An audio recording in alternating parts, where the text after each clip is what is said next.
안녕하세요. 저는 40대 초반 여자입니다. 지난주에 신우 결혼식을 다녀왔었어요. 그리고 그날 결혼식이 들썩일 정도로 충격적인 일들이 펼쳐졌었죠. 문제의 시작은 신우 결혼식이 얼마 남지 않았을 때 시댁에 모인 적이 한 번 있었어요. 신우도 결혼을 하게 되면 모일 수 있는 시간이 많지 않은 것 같다면서 각자 생활이 바쁜데도 시모가 식구들을 강제로 시댁에 불러 모았었죠.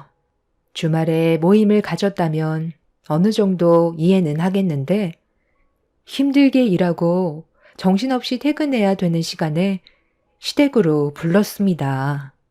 다들 불만은 있었지만 중요한 일이라고 하시길래 모두가 한자리로 모이게 되었고 무슨 일 때문에 불렀는지 시모가 입을 열었을 때 알 수 있었어요. 솔직히 좀 짜증이 났던 게 전화 통화로 해도 충분한 거였고 일부러 시댁에 모이지 않아도 충분히 해결할 수 있는 일들이었는데도 시모는 얼굴 보고 대화를 해서 결정을 해야 된다고 고집을 부리셨던 게 이해가 되지 않았어요. 굳이 바쁜 사람들 붙잡아 두고 신우 결혼식 날 각자가 뭘 해야 되는지 당부를 하셨어요. 동서와 저는 아무 말도 하지 않고 가만히 있었지만 남편과 서방님이 불만을 털어놓으면서 신우 결혼식이 뭔 대수냐고 신우가 보는 앞에서 언성을 높였습니다. 저희 부부와 동서내외 결혼식 때는 알아서들 하라면서 전혀 신경 쓰지 않으셨는데 유독 신우 결혼식만 예민하셨어요. 그럼 우리 막내딸이 좋은 남자 만나 결혼한다는데 너희들이 오빠면 당연히 신경 써줄 수 있는 거 아니야? 작은 며느리는 뭐가 그리 불만이길래 표정이 왜 이렇게 안 좋아? 내가 이런 거 시키는 게 마음에 안 드는 거니? 한 번뿐인 결혼식 너도 도와줄 수 있는 거지. 그렇게 하기 싫다는 얼굴로 인상을 써야 되겠어? 어머님, 제가 그렇게 한가한 사람처럼 보여요? 결혼식 그거 참석하는 것도 정말 힘들게 시간 빼서 잠깐 얼굴 보여주는 건데 저보고 지금 하객들 접대하라고요? 하객들 신경 좀 써달라는 건데 그게 그렇게 어려운 문제니? 너 결혼식 날 내 막내딸이 하객들 챙기고 어수선하게 진행될 뻔했던 거 정리해주면서 필요한 것들도 챙겨주고 너 뒤따라 다니면서 여러 가지로 봐줬던 거 기억 안 나? 그때 네가 내 딸한테 뭐라고 그랬어? 결혼할 때 필요한 거 도와주겠다고 하지 않았어? 그때랑 지금이랑 상황이 다르잖아요. 저도 당연히 도와주고 싶죠. 그런데 그날 일정이 바쁜데 아가씨 뒤치다꺼리 해줄 만큼 여유가 없다니까요. 형님 있잖아요. 이 집안에서 제일 한가한 형님이 뒤에서 전부 챙겨주면 되겠네. 그리고 헬퍼 이모 있고 인원이 부족할 것 같으면 돈을 주고 사람을 더 충원하면 되는 거 아니에요? 저 결혼식 날 도와주지 않아도 된다는 거 굳이 나서서 아가씨가 도와준 거잖아요. 그때 얼마나 부담스러웠었는데요. 어찌됐든 저는 그날 도와줄 수 없어요. 결혼식 날 때도 얼굴 잠깐 비추고 가야 하니까 어머님도 제 사정 이해해 주세요. 아가씨 결혼식 문제로 너무 예민하게 행동하시는 거 아세요? 그래요. 굳이 이렇게까지 부를 필요도 없었잖아요. 하루 종일 힘들게 일하고 이제 집에 좀 들어가서 쉬려고 하는데 고집 부려서 한자리에 모았으면 적어도 음식 정도는 준비해 주셨어야죠. 저녁도 안 먹었는데 속쓰리게 과일을 내주시면 어떡해요? 이 사람 요즘 스트레스도 많이 받아서 잘 챙겨 먹어야 한다고요. 그러면 되겠네. 형님 어머니께서 식모일 하지 않아요? 이 집 저 집 다니면서 파출부 일 같은 거 하신다면서요? 그럼 뒤처리 해주는 일 같은 거 전문적으로 하실 텐데 이번에 좀 도와달라고 말 좀 해보세요. 가족인데 그 정도도 못 해줘요? 저희 집안이야. 아시다시피 사자 집안이라 그런 하찮은 일은 할 수 있는 사람이 없잖아요. 형님 어머니께서 도와주시면 딱이겠구만. 그런 일도 해본 사람이나 하는 거지. 괜히 도와주겠다고 설쳤다가 오히려 결혼식에 방해만 된다니까요. 재수씨, 말이 좀 심한 것 같은데? 우리 장모님이 하시는 일이 뭐 어때서 그런 식으로 내리깔면서 얘기하는 거지? 그러는 재수씨는 뭐가 그리 잘났다고 우리 어머니가 시키는 일을 대놓고 거절하면서 불만을 늘어놓는 건데, 똑같이 우리 집안 며느리로 들어왔으면 당연히 해줄 수 있는 거지. 재수씨는 사자 직업도 아니고 그냥 놀고 먹는 백수면서 뭐가 그리 바쁘다는 건지 모르겠네. 나이가 몇인데 언제까지 내 동생이랑 친정 덕 보면서 살 거야? 친정이 사자 집안이라 돈 좀 번다고 재수씨가 뭐 좀 되는 줄 아나 본데, 본인이 잘난 게 아니라 재수씨 집안이 잘난 거야. 처음 인사 왔을 때부터 개념 없어 보이더니 이젠 아주 막말을 일삼네. 뭐라고요? 아주버님, 지금 말 다 했어요? 그러는 아주버님은 얼마나 잘났는데요. 그 나이 먹는 동안 공사판에서 일하면서 뭐가 그리 당당한 건데요? 그만들 해라.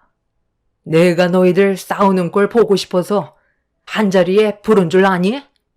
결혼식 하루 온종일 하는 것도 아니고 몇 시간 잠깐 하는 거, 그 시간 동안 너희들이 우리 막내딸 결혼식 각별히 신경 좀 써주거라. 내가 불안해서 그래. 너무 급하게 식을 올리는 것 같아서 최대한 문제 생기지 않게 준비하고 싶어서 그러는 거니 너희들이 좋은 마음으로 도와줬으면 좋겠구나. 2번 하는 것도 아니고 인생에 딱 1번 하는 결혼식 좋은 기억으로 남을 수 있게 부탁 좀 하마. 시모가 신우 결혼식을 불안해하고 있었던 건 만난 지 3년도 아닌 3개월 만에 결혼을 하겠다고 하도 졸라서 어쩔 수 없이 허락을 해줬었지만 서로가 알아간 시간이 짧기 때문에 시모는 걱정이 많아 보였습니다. 시모가 결혼을 허락하게 된 결정적인 이유는 신우 예비신랑 부모가 철강 사업을 하는데 그 밑에서 일을 배우고 있고 집안 자체가 재력이 상당하다는 말을 들었었어요. 둘이 소개로 만났다곤 하는데 워낙 집안 차이가 심해서 결혼을 허락받았다는 말을 들었을 때 시모 입장에선 많이 불안해하는 것 같았습니다.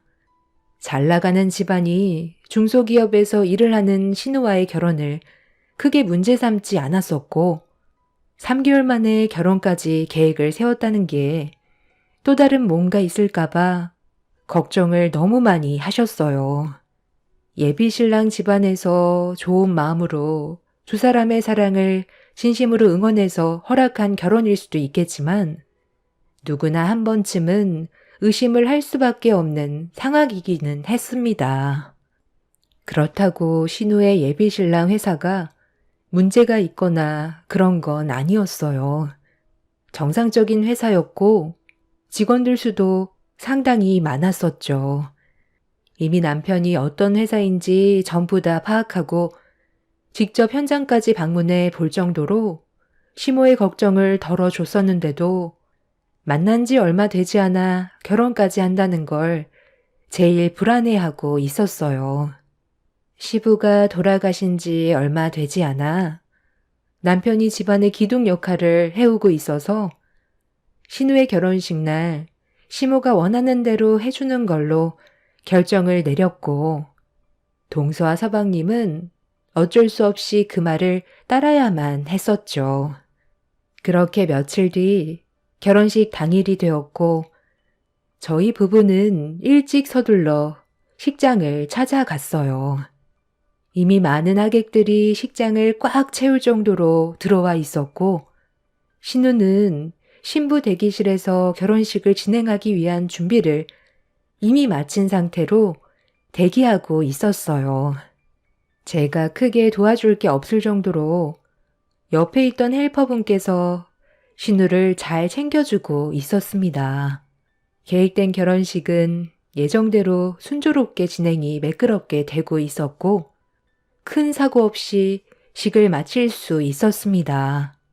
동서내외는 식이 시작할 때쯤 늦게 오더니 결혼식이 끝나자마자 바로 식장에서 나가려 하길래 제가 동서를 붙잡았어요. 곧 준비되어 있는 하객들 식사 시간이고 그와 동시에 패배까지 준비가 되어 있는 상황이라 동서내외도 자리를 지키고 있어야 하는데 결혼식도 끝났는데 식장에 뭐하러 있냐고 뒤처리는 제가 다 하라면서 동서가 저를 뿌리치며 식장을 나가려 했어요. 저번에 시댁에서 시모와 저희 남편이 했던 말 기억 안 나냐며 혹시 모를 일을 대비해 자리를 지키는 게 좋을 거라고 얘기하는 순간 갑자기 제 팔을 끌어당기더니 저를 조용한 곳으로 데리고 들어왔어요. 동서는 제가 한 말에 대해 상당히 기분이 안 좋아 보였습니다. 아, 진짜. 그냥 형님이 하면 되는 거잖아요. 이미 결혼식도 끝났는데 제가 자리에 있어야 될 이유가 있는 거예요? 일정이 바쁘다고 얘기했잖아요. 저번에 어머님이 동서한테 뭐라고 했어? 하객들 식사 시작하면 패백도 같이 하기 때문에 어수선해질 수 있는 자리를 동서가 신경 좀 써달라고 부탁했었잖아. 그래서 시간 조절해달라고까지 말했었는데 아예 듣지도 않았던 거야? 가족이라는 게 뭔데? 서로 도움이 필요할 때 도와주는 게 가족 아니야? 나중에 동서가 도움받게 될 일이 전혀 없을 것 같아? 한 치 앞도 모르는 게 사람 일인데 지금 이런 식으로 행동하는 거 정말 후회 안 할 자신 있어? 정말 보자 하니까. 형님, 저한테 방금 뭐라고 했어요? 제가 지금 도와주지 않으면 나중에 분명 피해를 보는 일이 생길 거다. 뭐 그런 거예요? 제가 형님 밑으로 들어왔다고. 제가 우스워 보여요? 저랑 형님은 애초부터 급이 달라요. 식모딸 주제에 사자 집안인 나한테 어디다 대고 명령질이야? 원하는 게 뭔데? 돈이 필요해? 얼마를 주면 그 입 좀 다물 건데? 이 정도면 될 것 같아? 눈빛 보니까 더 필요해 보이는 것 같은데? 이 정도면 되지? 돈 줄 테니까 손님 접대 졌단 건 너나 해. 밖에 나가면 눈도 못 마주칠게. 그래 이 집안에 큰 며느리로 들어왔다고 나를 우습게 봐? 우리 첫째 오빠가 의사고 둘째 오빠가 변호사야. 꼴랑 결혼식 하나 하는 거 가지고 엄청 호들갑 떠는 이 집안도 문제지만 융통성 없는 어머님 때문에 이게 뭔 고생이야? 내세울 것도 없는 집안에 며느리로 들어와 줬으면 감사하게 생각을 해야지. 노인네가 노망이 들었나? 내가 누군지를 알면서 일을 이딴 식으로 처리를 해? 다시는 내가 이 집구석에 오나 봐라. 동서는 혼자 흥분하면서 저에게 막말을 퍼붓더니 지갑에서 꺼낸 수표로 제 뺨을 내리쳤어요.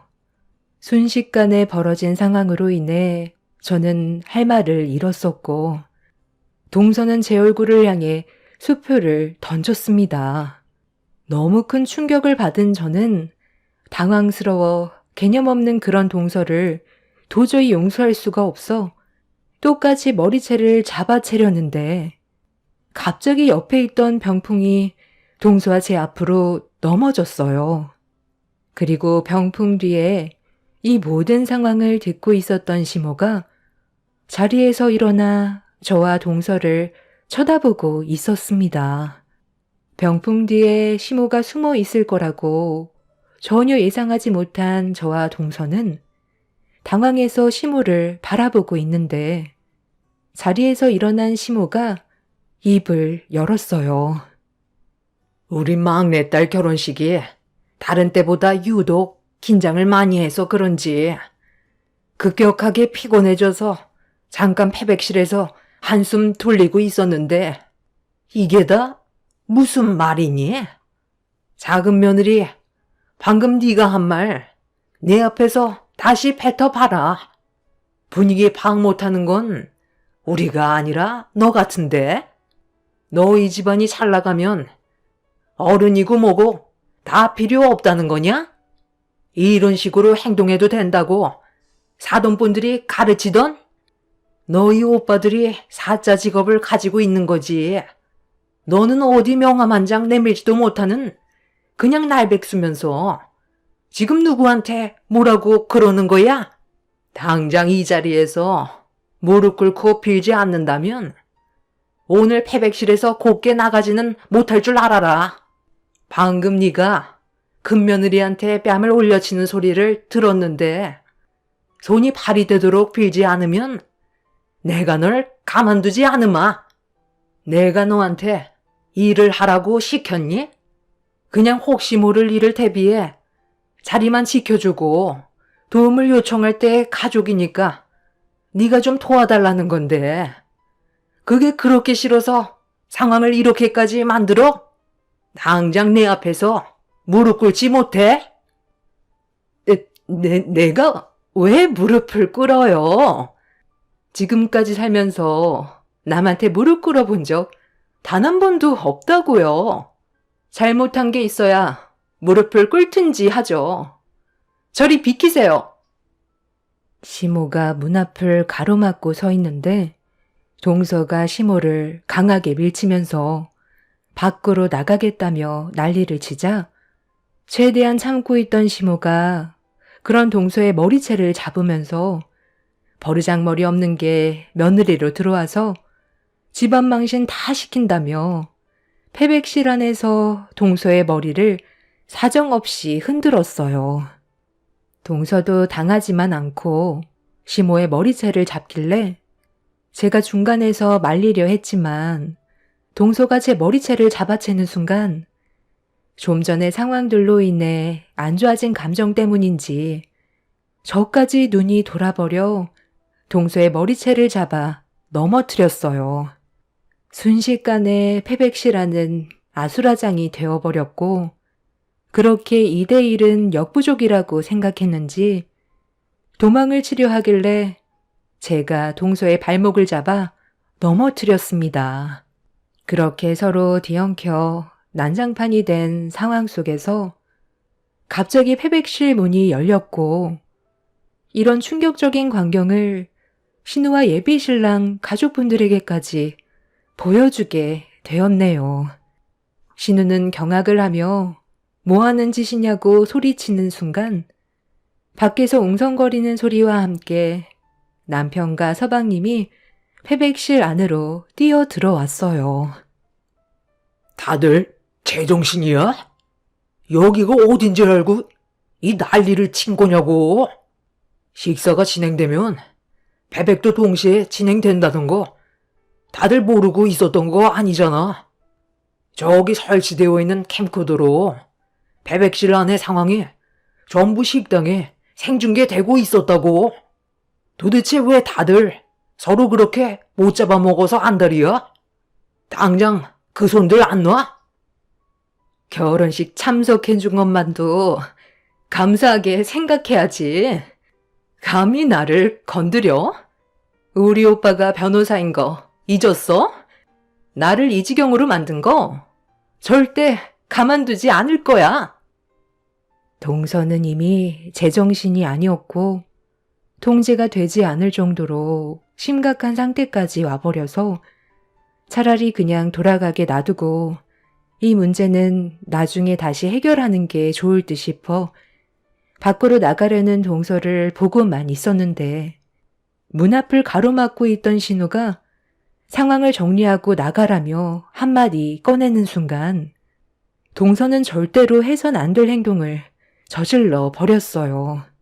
하객들과 신우의 시댁 식구들이 보는 앞에서 신우의 뺨에 손을 올렸고 한 번도 아닌 두 번을 양뺨에 올려쳐 버렸습니다. 패백을 하기 위해 환복을 한 상태였기 때문에 동서가 뺨을 친 순간 신우는 뒤로 넘어져 버렸고 뒤에서 충격적인 광경을 보게 된 시몬은 이성을 잃어 동서를 그대로 패백실 안으로 끌고 갔어요. 서방님 또한 동서가 아무리 자기 아내라 해도 팔은 안으로 굽는다고 눈이 돌아버렸고 그렇게 신우의 결혼식은 아수라장이 되어 버렸습니다. 이 문제로 동서는 시댁 식구들과 법적인 문제로 소송을 걸었고 상황이 심각해지자 동선의 가족분들이 시댁으로 직접 찾아왔습니다. 동서가 신우 결혼식장을 망친 것과 이 문제로 파혼까지 된 상황들에 대해 소송을 제기하려 하자 동서의 가족들이 시댁으로 몰려와 진지하게 대화를 풀어나갔어요. 결혼식이 파투난 거에 대해서는 정말 죄송합니다. 제 딸이 전부 다 잘못한 점에 대해서는 금전적으로 충분한 보상을 해드릴 테니 이번 한 번만 조용히 넘어가 주실 수 있으신가요? 이런 일로 저희 집안에 안 좋은 소문 떠도는 걸 원하지 않기 때문에 혹시라도 조금의 흠이라도 생기게 된다면 제 아들들의 앞날에 걸림돌이 될 수 있는 걸 막고 싶어서 이렇게 직접 찾아왔습니다. 제 딸이 막내라서 그런지 어렸을 적부터 오냐오냐 키워서 그런 건지 모르겠지만 자기가 원치 않는 일들을 억지로 했을 경우 그걸 참기 힘들어 하더라고요. 그래서 이런 문제가 생긴 것 같습니다. 그동안 사돈께서 제 딸의 버릇없는 행동에 대해 좋게 넘어가 주신 적 많으실 텐데 이번에도 너그러이 용서해 주시면 안 될까요? 법적으로 해결한들 서로에게 상처만 커지지 좋아지는 건 없잖아요. 그렇긴 하죠. 저도 법적으로까지 얼굴 붉히고 싸우는 거 원하지 않습니다. 하지만 이 문제는 단순하지가 않아서요. 작은 며느리가 저지른 행동 하나 때문에 얼마나 많은 사람들이 피해를 받는지 아세요?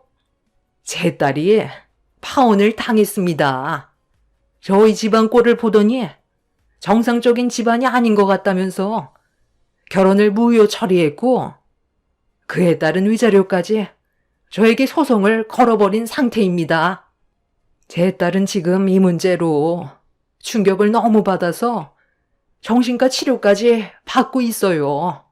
아무리 개념이 없다 한들 어른한테 막말하고 수표로 저희 큰며느리 얼굴을 내려치는 것도 모자라 제 머리채까지 잡아 난리를 쳤는데 이게 조용히 넘어갈 문제인가요?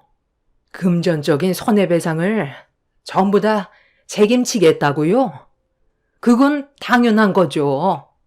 저희가 누구 때문에 이런 피해를 받는데요.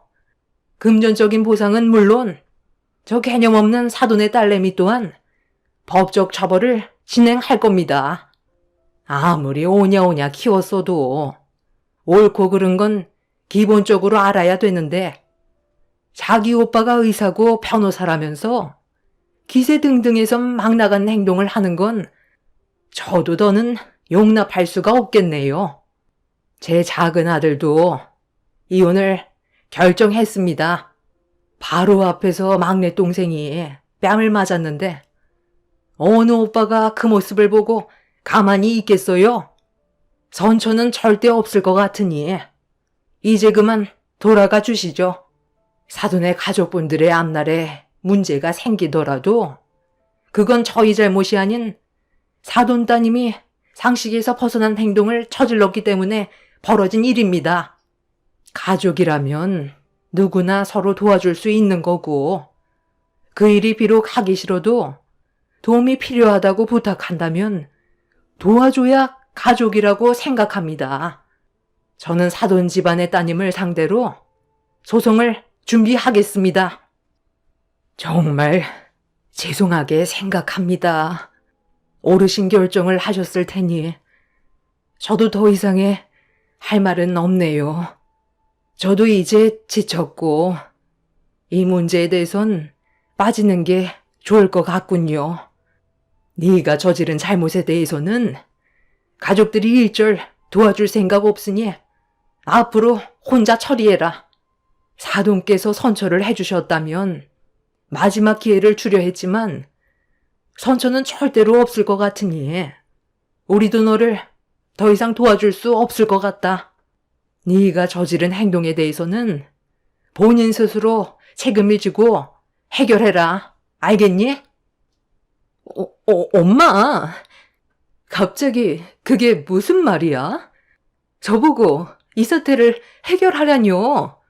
저는 오빠만 믿고 있었는데 도와주지 않겠다고 하면 저는 누구한테 도움을 요청해요? 그건 네가 알아서 해야지. 왜 우리한테 그래? 언제까지 너희 오빠가 네가 저지른 일들을 수습해야 되는 건데 왜 우리 가족이 이 문제로 머리를 숙여야 되는 거냐고. 오늘 이 시간 이후부터 너한테 금전적으로 지원해주던 모든 것들을 전부 다 빼앗기로 결정을 했다. 엄마 명의로 되어 있는 차도 도로 가져갈 테니까 이 세상이 얼마나 살기 힘든 세상인지 너도 한번 겪어봐라. 세상이 너 중심으로 돌아갈 것 같지? 경험해봐야 정신을 차릴 거다. 엄마! 내가 그 차 얼마나 아끼는지 알면서 지금 내 전부를 빼앗겠다고? 정말 이렇게까지 할 거야? 내가 뭘 잘못했다고 그래. 싫다고 얘기한 것뿐이고 나를 강압적으로 몰아세우려 했던 건 저 사람들이야. 나는 정말 잘못한 거 하나 없다니까? 엄마까지 내 편이 안 돼주면 나는 누구한테 도와달라고 해야 되냐고. 너희 아빠는 금전적인 지원 해수는 물론 전륜을 끊어내라고 난리도 아니었다. 가만두지 않겠다는 거 겨우 말리고 여기로 온 거라고. 너는 아직까지 뭐가 잘못된 건지 알지 못하는 거야? 금전적인 지원이 끊어지는 것보다 중요한 문제가 뭔지 몰라? 네가 진심으로 저분들께 용서를 구하는 일이 먼저라고. 동서는 전혀 예상하지 못한 전개로 흘러가기 시작하자 그제서야 고개를 숙이며 죄송하다고 했지만 전혀 진심이 느껴지지 않았어요. 시모는 용서를 구하는 동서를 받아주지 않았고 서방님은 동서의 어머니한테 이혼을 진행하겠다는 확고한 의사를 밝혔습니다. 동서 내외는 아이가 없어서 이혼을 하게 되면 한 달의 숙려 기간을 끝으로 법적인 남남이 되는 상황이었죠. 동서가 아이를 너무 싫어했어요. 인생을 즐기면서 살고 있는 자신의 삶을 아이로 인해 빼앗기고 싶지 않다면서 아이 가지는 걸 원하지 않았었습니다. 처음에는 서방님과 결혼할 당시 아이도 생각 중에 있다고 얘기해놓고 결혼식이 끝나고 태도가 돌변해서는 계속해서 아이 가지는 걸 미루고 있다가 본색을 드러냈었죠. 아이를 가지지 않겠다는 것도 시모는 동서의 의사를 존중해 주었었고 가족의 구성원으로 도움이 필요하면 그래도 불평불만보다 최대한 좋은 쪽으로 도와줬었는데 동서는 그 모든 것들을 당연하다고 생각해 오고 있었어요. 결국 자기 가족들에게까지 내쳐지게 되자 오갈 데가 없어진 동서는 그제서야 분위기를 파악했는지 진심으로 눈물을 흘리면서 용서를 구했지만 이미 저희는 확고하게 마음을 잡았던 터라 선처는 없었습니다. 시간이 지나면 또다시 예전의 모습으로 다시 돌아갈 수 있다는 걸 모두가 알고 있었어요. 같이 살아갈 수 없는 결정적인 이유는 신우의 결혼식이 파투가 났기 때문에 되돌릴 수 없을 정도로 상황이 심각해져서 법적으로 소송을 진행할 수밖에 없었습니다. 저 또한 살면서 남에게 수표로 뺨을 허용했던 적은 단 한 번도 없었어요.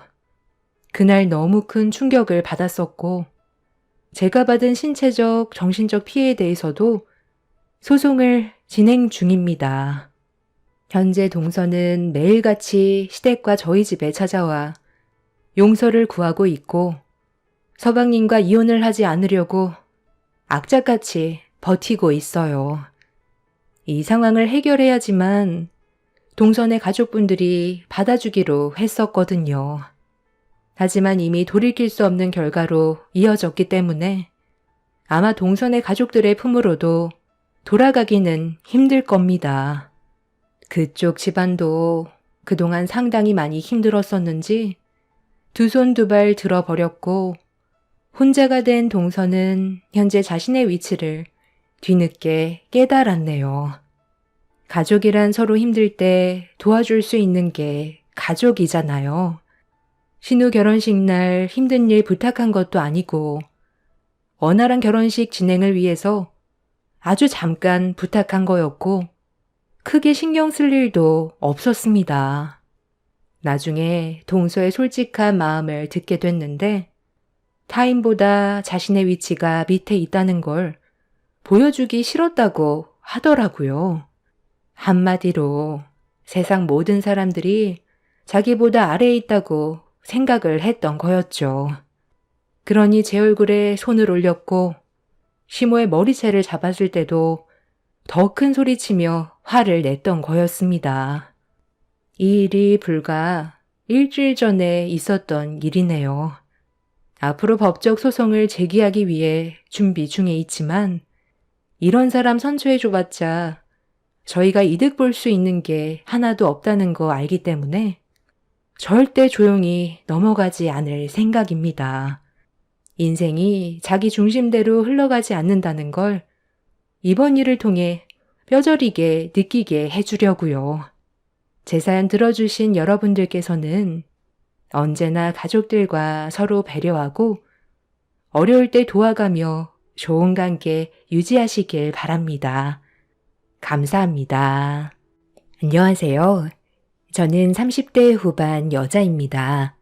남편과 이혼한 지 3개월이 넘었고 숙려 기간도 끝이 난 상태라 법적으로 완전한 남이 되었습니다. 지금도 그때의 충격에서 벗어나지는 못했지만 시간이 약이라고 하루빨리 정상적인 생활로 돌아갔으면 좋겠습니다. 남편과 6년 결혼 생활 끝에 정리를 하게 된 결정적인 이유는 어느 순간부터 저와 엄마를 대하는 행동들이 눈에 띄게 달라졌고 그런 모습들이 너무 큰 상처로 돌아와 이혼을 고민할 수밖에 없었어요. 그동안 정말 열심히 살아왔었는데 한순간에 모든 것들이 무너지게 되는 하나의 사건이 있었고 절대 용서할 수 없는 남편의 충격적인 행동은 결국 경찰까지 동원하게 만들었죠. 문제가 시작된 건 엄마가 교통사고를 당하게 된 이후 한동안 병원에 입원을 하셨었는데 남편과 시어머니가 병문안을 왔었어요.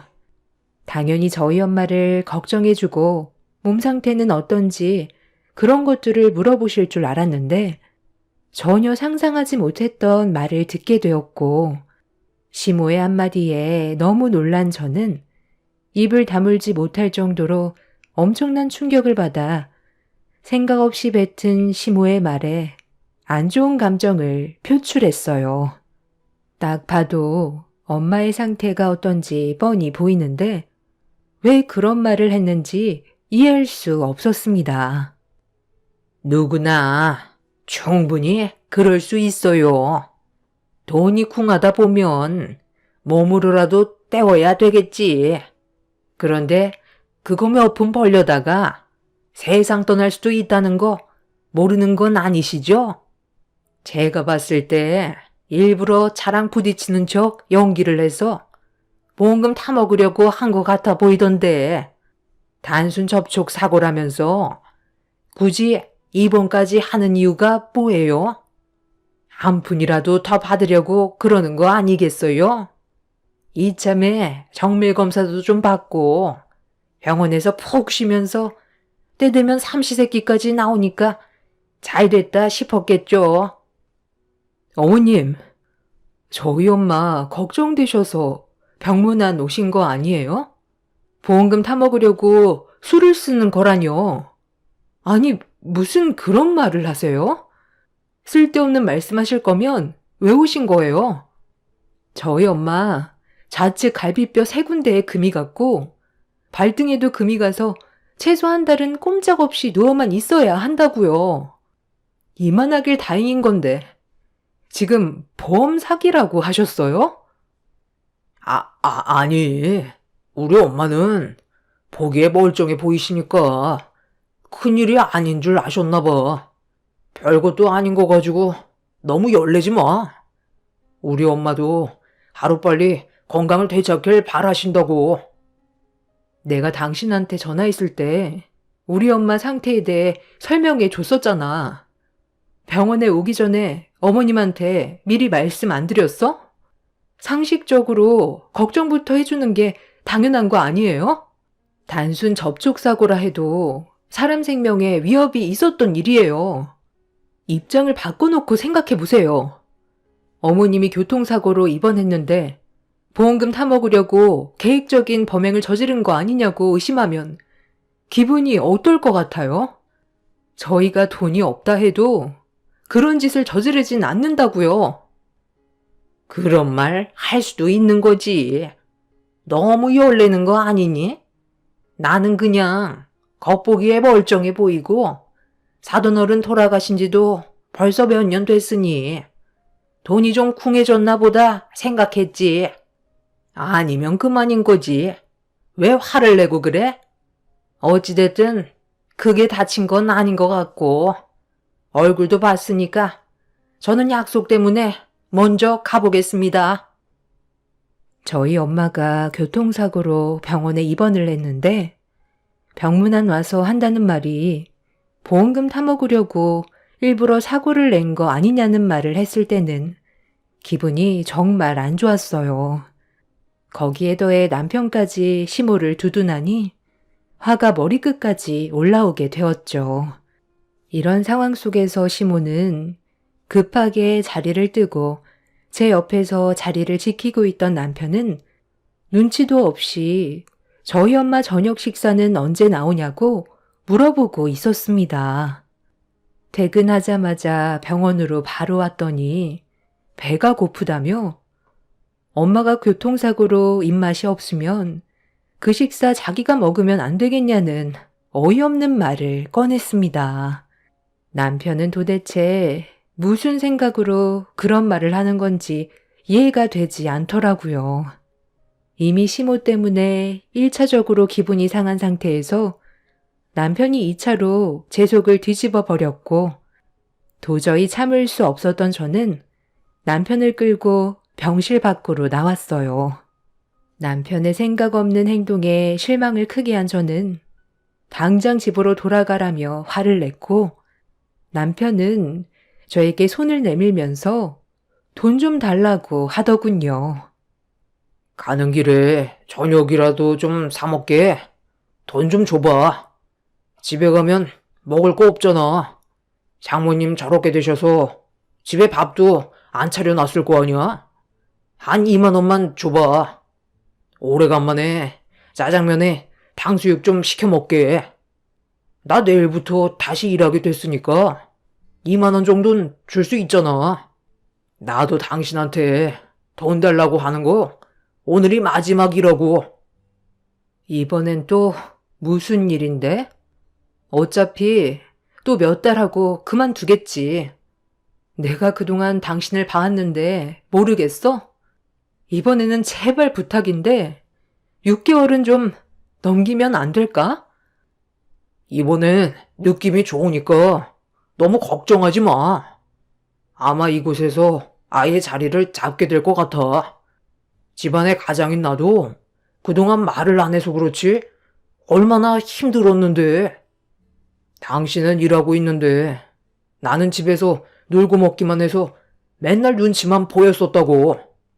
이번에 나 한방병원에서 일하게 됐어. 단순 업무 처리인데 보수가 꽤 괜찮은 것 같아. 다른 거 다 필요 없으니까 그냥 진득하게 오래만 다녀. 그게 내가 바라는 거야. 자, 여기 2만 원. 솔직히 지금 기분 상태론 주고 싶지 않은데 집에 차린 것도 없고 밥값 안 주면 어머님한테 또 얘기해서 상황이 안 좋아질까 봐 주는 거야. 나도 이번이 아마 마지막이 될 것 같아. 당신이 별 이유 없이 또 그만둔다면 그땐 우리 관계 진지하게 생각해보는 게 좋겠어. 우리 딸 지우도 이제 5살이야. 앞으로 돈 들어갈 곳 얼마나 많은데 나 혼자 버는 걸로 생활하는 게 얼마나 버거운지 알아? 차라리 이렇게 살 바엔 이혼하는 게 좋을지도 몰라. 당신한테 나가는 돈만 줄여도 우리 지우한테 뭐라도 하나 더 해줄 수 있잖아. 나 정말 마지막으로 기회 주는 거야. 알았어. 알았다고. 당신은 어떻게 얼굴만 마주하면 잔소리냐? 누구는 이런 식으로 살고 싶은 줄 알아? 나도 남들한테 떵떵거리면서 살고 싶어. 남편은 제 손에 들려있던 2만 원을 낚아챈 뒤 뒤도 안 돌아보고 집으로 돌아갔어요. 남편만 보면 한숨밖에 안 나왔고 답답하기만 했었어요. 6년의 결혼 생활 동안 일자리만 수없이 옮겨 다녔었죠. 단순 사무직부터 생산직, 주유소, 편의점, 배달일 안 해본 게 없을 정도였는데 하나를 진득하게 하지 못하고 꼭 이런저런 핑계를 대면서 일을 그만두게 되었고 쉬는 기간이 짧은 것도 아니었어요. 길면 쉬는 날이 6개월은 넘어갔었으니까요. 일자리를 구하지 못해 집에서 쉬고 있으면 집안일이라도 도와줄 수 있는 건데 손가락 하나 까딱하지 않고 먹은 건 제때 치우지 않아 밥그릇에 달라붙어 있는 밥풀은 말라 비틀어져 있고 아이는 방치해 두고 소파에 누워서 잠이나 퍼질러 자는 남편 때문에 몇 번이나 이혼 생각이 들었었어요. 그런데도 참고 있었던 건 제 아이가 이제 5살밖에 안 됐고 언젠가는 남편도 정신 차리고 적성에 맞는 일자리 찾아 자리를 잡을 수 있을 거라는 희망 하나로 기다려주고 있었습니다. 하지만 그것도 잠시 남편은 마지막이라고 했던 일자리를 그만두게 되었죠. 그래서 더는 함께 살기 너무 힘들다고 속에 있던 말들을 전부 다 꺼내놓게 되자 제 말을 듣던 남편이 꽤 큰 충격을 받았는지 다음 날부터 일자리를 알아보기 시작했어요. 하지만 그것도 오래가지 않을 것 같아 큰 기대는 하지 않았었고 한방병원에서 일자리를 구했다며 밥값을 받아갈 때 이번이 마지막이 될 것 같았어요.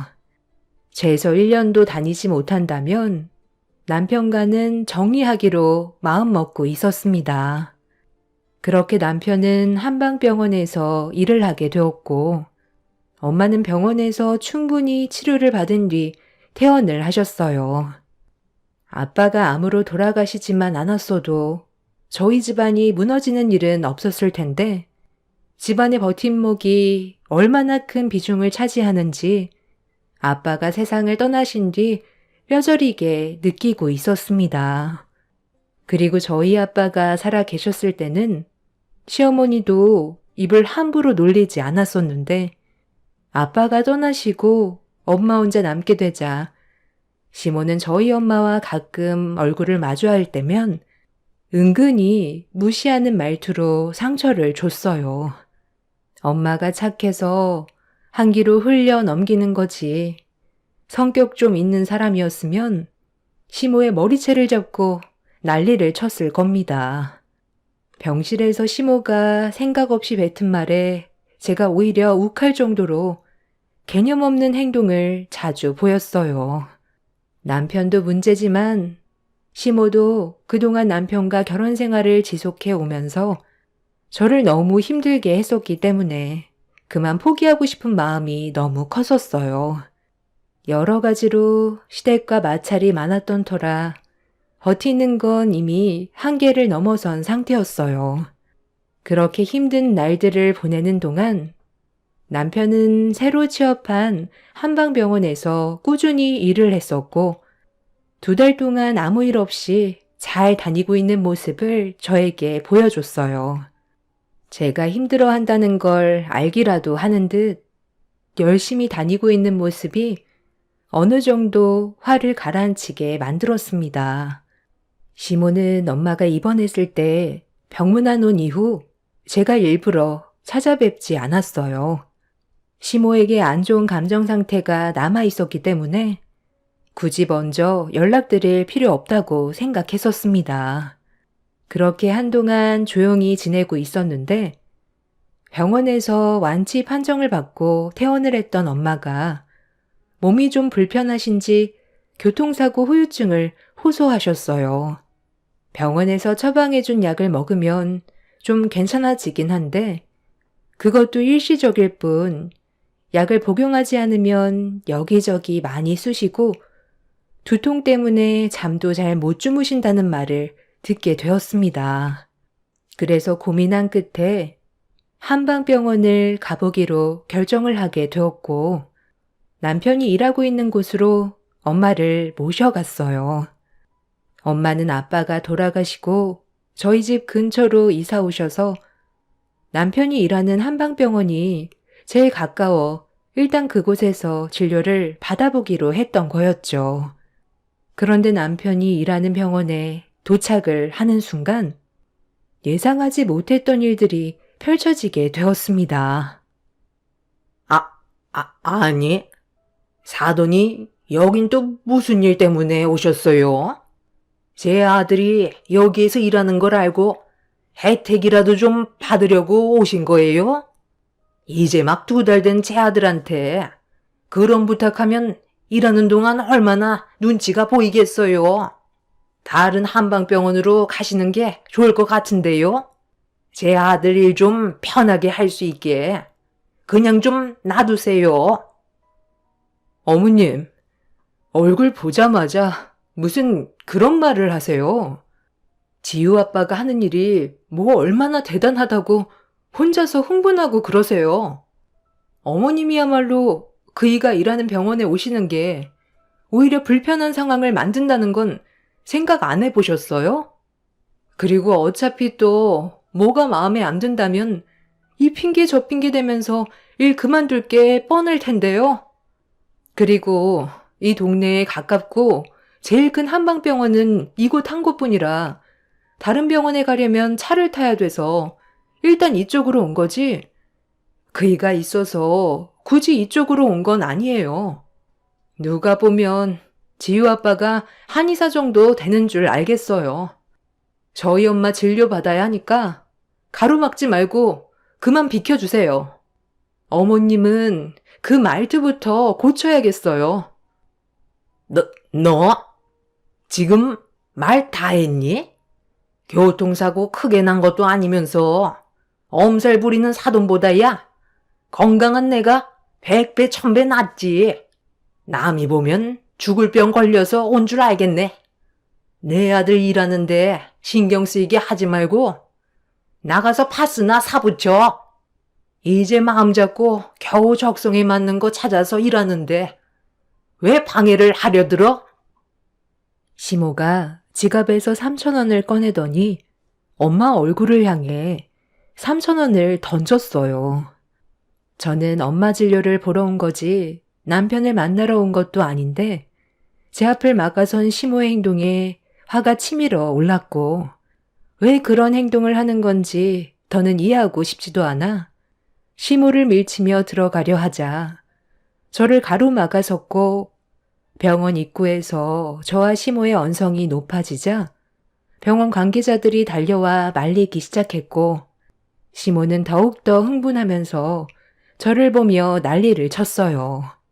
상황이 심각해지면서 일을 하고 있던 남편이 밖으로 나왔고 저와 시모의 마찰을 보더니 기겁을 하면서 달려와 저와 시모 사이를 떨어뜨려 놓자 그제야 상황이 진정이 됐고 무슨 일이냐고 물어보았죠. 에휴, 말도 마라. 사돈이 네가 이 병원에서 일하는 거 알고 공짜 진료 보려 하길래 내가 일하는데 방해하지 말고 다른 병원 가보라고 했거든. 그런데 며느리가 나를 아주 잡아먹을 듯이 노려보면서 여기서 굳이 진료 받겠다잖아. 그러니 내가 속이 안 터지겠어? 여기 병원에서 일하는 직원은 가족들 단순 진료가 무료인 거 알고 있어도 일한 지 얼마 되지도 않았는데 생각 좀 하고 행동을 해야지. 2달밖에 안 된 우리 아들이 얼마나 눈치가 보이겠어. 그래서 다른 한방병원에서 진료 받으라 했던 건데 이게 내가 잘못한 거니? 우리 아들이 마음 잡고 제대로 일 좀 해보겠다고 땀 흘리며 뛰어다니고 있는데 너는 도와주지는 못할 망정 오히려 방해를 하고 있어? 나도 참을 만큼 참았고 더는 너를 며느리로 받아주고 싶지도 않다. 내 아들 인생 방해하지 말고 이제 그만 끝내거라. 제가 하고 싶은 말을 대신해 주셨네요. 제가 저 인간 때문에 그동안 얼마나 속이 뒤집어졌는지 아세요? 누가 참고 있었는데요. 이혼은 제가 원하는 거라고요. 그리고 방금 뭐라고 하셨어요? 이 병원에서 일하는 직원은 가족들 단순 진료가 무료라고요? 저는 그 말 처음 듣는데요. 저 인간이 어머님한테만 귀띔해 줬나 봐요. 저는 방금 한 말을 오늘 처음 들었거든요. 팔은 안으로 굽는다더니 이런 식으로 우리 가족을 무시하고 있던 거였어? 2달 동안 나는 그런 사실 전혀 모르고 있었는데? 그래서 이 난리를 친 거예요. 어머님이 왜 이 병원에 있었는지 알겠네요. 가족이니까 진료를 무료로 받을 수 있어서 어머님이 혜택 받으시려고 기다리고 있던 거였죠? 그런데 갑자기 엄마랑 내가 저 인간 일하는 이 병원으로 한꺼번에 오니까 가족 모두 무료로 진료를 받게 되면 저 인간 눈치 보이고 부담 줄까봐 그런 거였어요? 그래서 저희 보고 병원에서 나가라고 화를 내면서 3,000원을 저희 엄마 얼굴에 던진 거예요? 나 참 어이가 없어서 아까 왜 혜택 얘기를 하나 했네요. 그래, 나 혼자 진료받을 생각이었는데 사돈까지 받게 되면 내 아들이 눈치가 보일까봐 그래서 다른 병원으로 가라고 한 거였다. 그게 뭐 잘못된 건데? 도대체 무슨 일이길래 밖이 왜 이렇게 시끄러워요? 잠깐만 좀 비켜보세요. 아니, 이런 형편없는 곳엔 어쩔 일로 오신 거예요?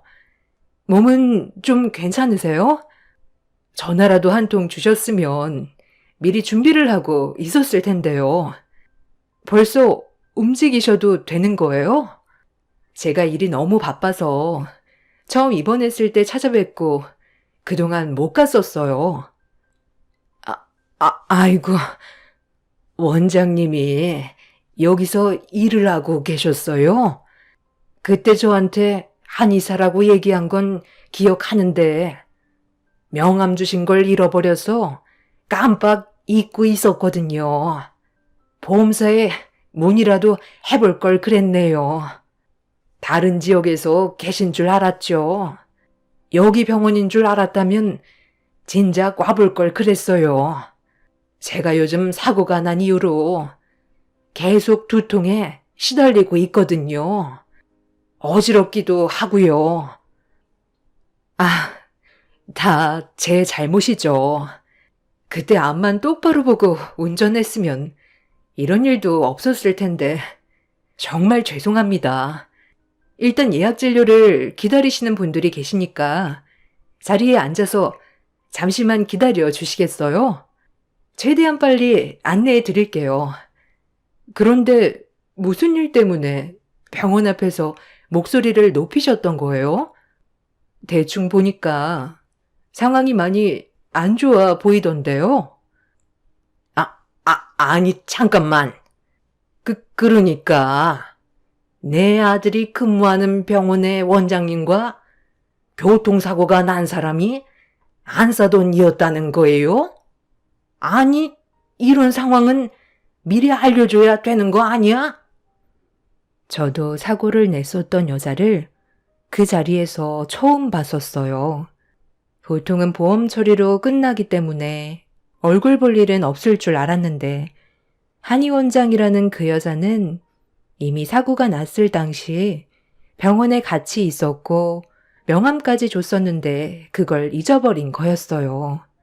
엄마는 제가 직장에서 근무하던 도중 교통사고가 났다는 소식을 듣고 급히 병원으로 오다가 저까지 문제가 생길까봐 퇴근 시간에 맞춰 연락을 했던 거였어요.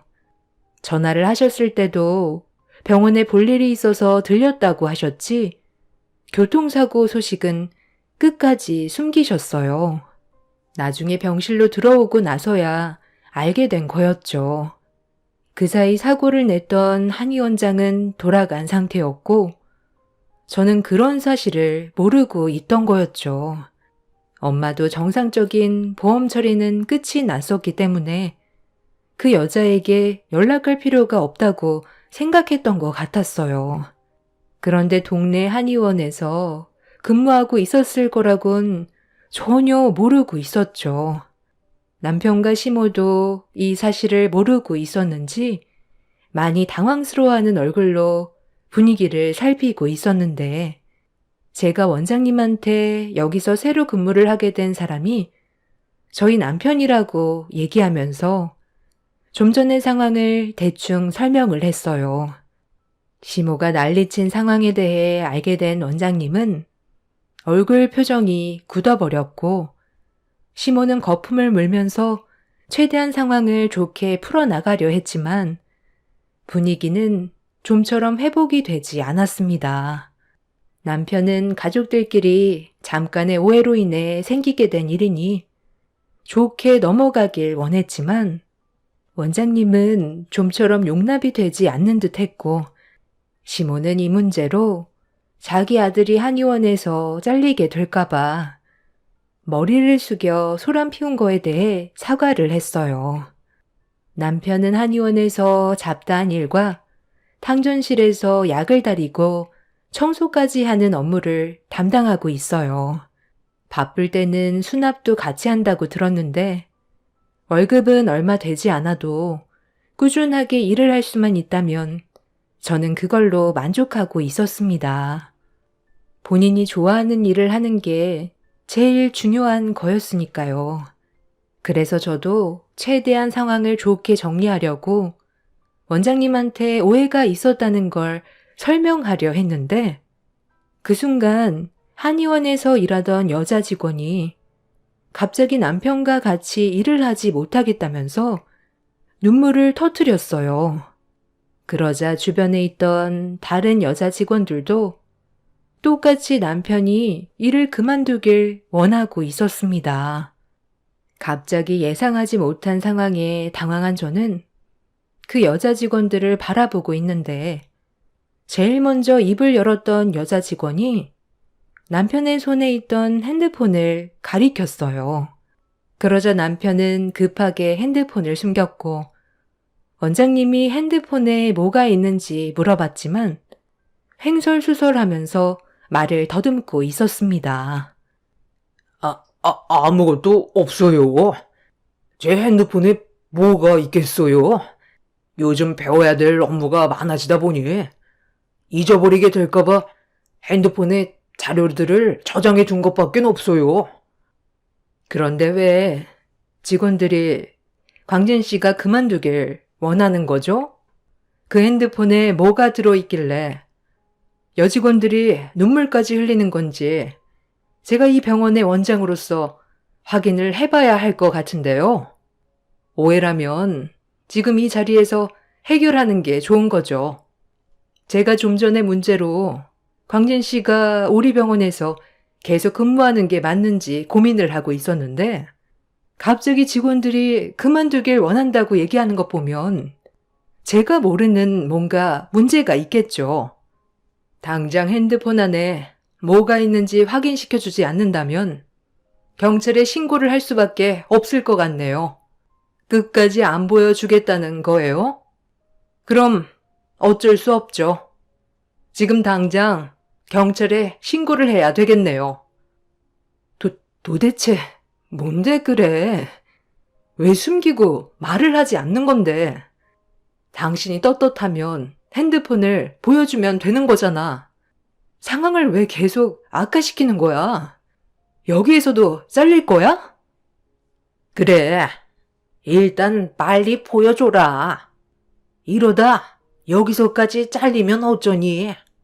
네가 여기에서 일하는 게 즐겁다고 했었잖아. 적성에 맞는다며. 그럼 오해를 풀어야지. 원장님, 저 사람이 일을 배운답시고 핸드폰으로 자료를 촬영하는 것처럼 행동하더니 나중에 알고 보니까 실제로는 그게 아니었어요. 저만 이상하게 느끼는 줄 알았는데 다른 직원들도 저처럼 똑같이 느끼고 있더라고요. 그런데 나중에 알고 보니까 저희들 모습을 촬영하고 있던 거였어요. 한번 확인해 보세요. 제가 지워달라고 했었는데 자기는 모르는 일이라면서 끝까지 아니라고 하잖아요. 너무 불쾌하고 같이 일하는 게 힘들 정도예요. 맨날 말로는 5살 된 자기 딸 먹여 살려야 한다면서 온갖 불쌍한 척은 다 하고 뒤에서는 저희들 촬영하는데 얼마나 기분이 더러운 줄 아세요? 원장님도 아마 촬영했을 거예요. 당장 경찰에 신고해 주세요. 저는 여자 직원의 말을 듣는 순간 경악을 했어요. 제가 전혀 알지 못했던 남편의 또 다른 모습에 입을 다물지 못했고 도저히 믿을 수가 없어서 남편이 쥐고 있던 핸드폰을 빼서 확인을 해보려고 했지만 저에게도 끝까지 주지 않았습니다. 남편은 갑자기 그 자리에서 도망까지 치려고 하길래 한의원에 있던 사람들이 남편을 밖으로 못 나가게 막았고 잠시 뒤 경찰이 오면서 남편이 들고 있던 핸드폰을 확인할 수가 있었습니다. 그리고 그 안에는 충격적이게도 다른 여자 직원들과 원장님의 사진들이 수두룩하게 들어 있었어요. 한방병원에서 일하는 직원들은 남편 빼고 거의 다 전부 여직원이었는데 원장님이 남편을 채용했던 이유는 남자 직원도 있어야 안전할 것 같아 채용을 했던 거였는데 그게 엄청난 실수였다는 걸 알 수 있었죠. 글로는 모든 걸 다 설명하긴 어렵지만 요즘 핸드폰의 기능이 상당히 좋아서 줌으로 확대해도 화질이 깨지지 않는다는 걸 이용해 상당히 많은 사진을 촬영했었어요. 남편은 그냥 호기심이라고 설명했었지만 그건 절대로 용납할 수 없는 행동이었습니다. 결국 여자 직원들과 원장님은 남편을 상대로 소송을 제기했고 저도 그런 남편한테 너무 큰 실망을 해서 더는 함께 살고 싶지 않아 이혼을 결정하게 되었습니다. 그동안 정말 많이 참고 살아왔었는데 또다시 저에게 상처를 준 남편과 더 이상 살아갈 이유가 없었습니다. 시모는 그 자리에서 원장님과 직원들한테 무릎 꿇고 용서를 구했지만 선처는 없었고 결국 법의 처벌을 받게 되었죠. 그렇게 남편과 저는 현재 이혼을 한 지 3개월이 지났고 법적으로 완전히 남이 되었습니다. 시모는 제가 남편과 이혼을 결정했을 때 자신이 했던 잘못에 대해 용서를 구했지만 저는 더 이상 같이 살고 싶지 않다고 반품하겠다며 어떠한 말도 들어주지 않았어요. 남편은 경찰 조사를 하다가 추가적으로 또 다른 범행을 저질렀다는 게 밝혀졌고 그동안 다른 회사에서도 근무를 하면서 이 문제로 직원들에게 안 좋은 시선을 받아 퇴사를 한 거였어요. 일이 커지기 전에 남편이 퇴사를 해서 저는 전혀 알지 못했던 거였죠. 결국 전에 있었던 일들까지 전부 다 밝혀지게 되자 남편은 가중처벌을 받게 되었고 징역 4년의 형을 받았습니다. 이 문제로 시모의 동네에서는 한바탕 난리가 나서 지금은 다른 지역으로 이사를 했다고 들었어요. 저는 제 딸의 친권을 받아내었고 저도 엄마와 함께 다른 지역으로 이사할 생각이에요.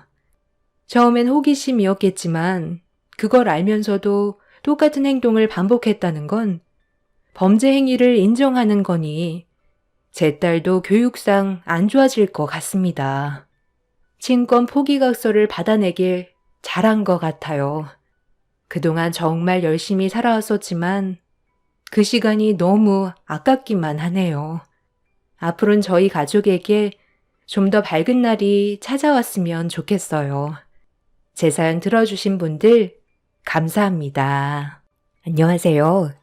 저는 전남 광양에 살고 있는 30대 초반 여자입니다.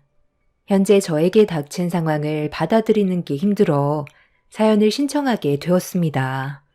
어느 날 시모가 저에게 갑자기 돈을 빌려달라고 요구했어요.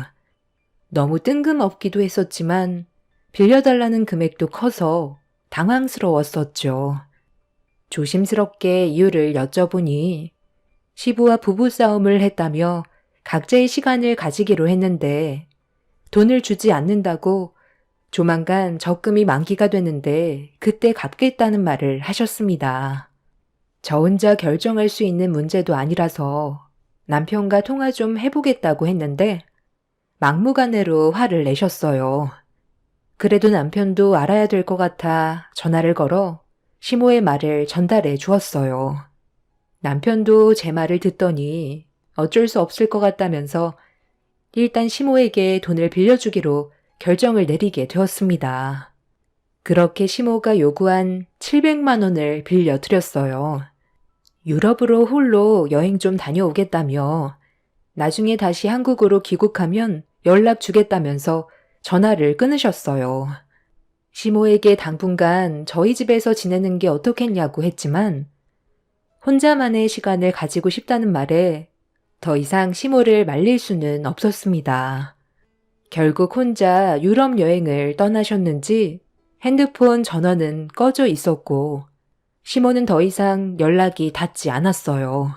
시모 말로는 일정을 길게 잡지 않을 거라 했었는데 한 달이 넘어갈 때까지 어떠한 연락도 닿지 않아 무언가 잘못된 것 같은 느낌이 들었고 시부도 뒤늦게 사태의 심각성을 느꼈는지 경찰에 실종 신고를 하게 됐는데 충격적인 사실 하나를 알게 됐어요. 시모가 비행기를 탔던 이력이 나오지 않았습니다.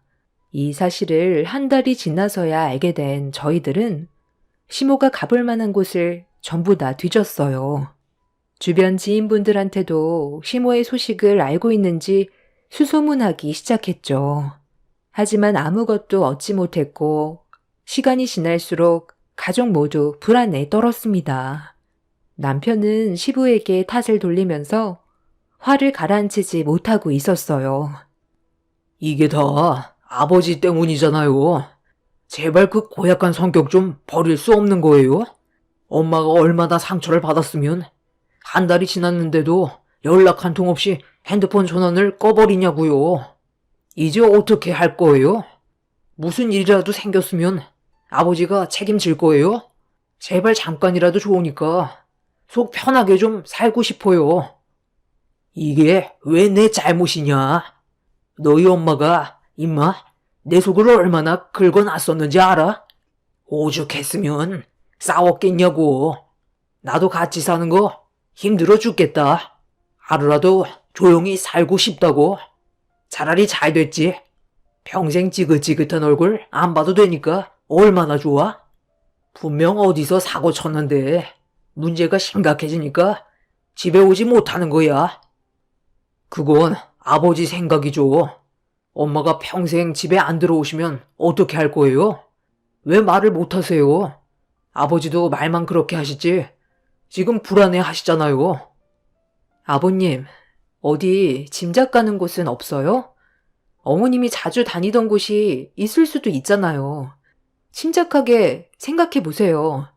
저희가 가지 않았던 곳이 있을 수도 있잖아요. 저희가 찾길 바라실지도 몰라요. 어머님 성격상 혼자 지내시진 않을 것 같은데. 정말 기억나는 곳 없으세요? 어머님이 지금까지 이렇게 행동하신 적 단 한 번도 없으시죠? 아무리 서로 잡아먹을 듯이 싸웠어도 집을 나간 적은 단 한 번도 없었어. 아예 처음부터 작정을 하고 움직였구만. 며느리 너한테 거짓말까지 치고 700만 원이나 빌려갔으면 이미 전부터 계획을 세우고 있었던 걸로 밖엔 안 보인다. 이혼하자고 하면 내가 받아주지 않을 것 같으니까 이런 식으로 행동하는 거라고. 저번에 한바탕 싸울 때 이혼 얘기가 나오기는 했었지만 무시했었거든. 지금 시위하는 거라고. 시간 지나면 알아서 기어 들어올 거니까 걱정하지 마라. 시부는 오히려 잘 됐다면서 차라리 얼굴 안 보고 사는 게 속 편하겠다는 말을 하셨어요. 하지만 제가 봤을 때 누구보다 걱정을 하고 계시는 것 같았습니다. 사람이 심적으로 불안하면 나오는 행동들 같은 게 있잖아요. 얼굴 표정이라든지 손톱을 깨물다든지 한자리에 가만히 있지 못하는 그런 모습들이 시부에게 비치고 있었습니다. 제가 시댁에 갈 때면 시부모는 항상 얼굴을 붉히면서 싸우는 모습을 자주 보여줬었는데 이유도 별거 없었어요. 아주 사소한 말다툼이 큰 싸움으로 번지게 만들었습니다. 하루 이틀도 아니고 갈 때마다 그러니 저희 부부도 많이 지치게 되었고 시댁에 가는 빈도가 점점 줄어들었어요. 그러다 일이 크게 터져버리게 되었고 상당히 심각한 상황까지 오게 되었습니다. 한 달 동안 연락이 없었던 시모는 보름이 지나 2달 가까이 되었고 어떠한 흔적조차 찾을 수 없이 소식을 들을 수가 없었어요. 큰 소리 치던 시부도 한 달이 넘어가게 되니 심각한 불안 증세를 보였습니다. 경찰서에서도 외부 활동을 한 흔적을 찾아볼 수가 없다며 걱정을 많이 했었어요. 이렇게까지 장시간 아무 연락도 없이 행동한 적이 없으셔서 범행을 당했을지도 모른다는 상상까지 하게 되었습니다. 저희 가족은 한 달 보름이 지나가는 시점부터 시모를 봤을 만한 지역을 돌아다니면서 만들어 두었던 전단지를 배포했어요. 남편은 하루도 빠짐없이 술에 의지했고 시부 또한 제정신이 아니었습니다. 그렇게 또다시 한 달이 지나 3달이 지나 6개월이라는 시간 동안 정말 많은 노력을 했었지만 흔적조차 찾을 수 없었습니다. 시부는 시모가 살아 있었다면 분명 연락을 했을 텐데 이렇게까지 장시간 한마디 말도 없이 사라지는 않았을 거라며 시부에게는 연락을 하지 않아도 저와 남편에게는 문자라도 남겼을 거라고 하셨어요. 저희가 불안해하는 걸 알기 때문에 시부의 말대로 시모가 연락을 안 할 리는 없었어요.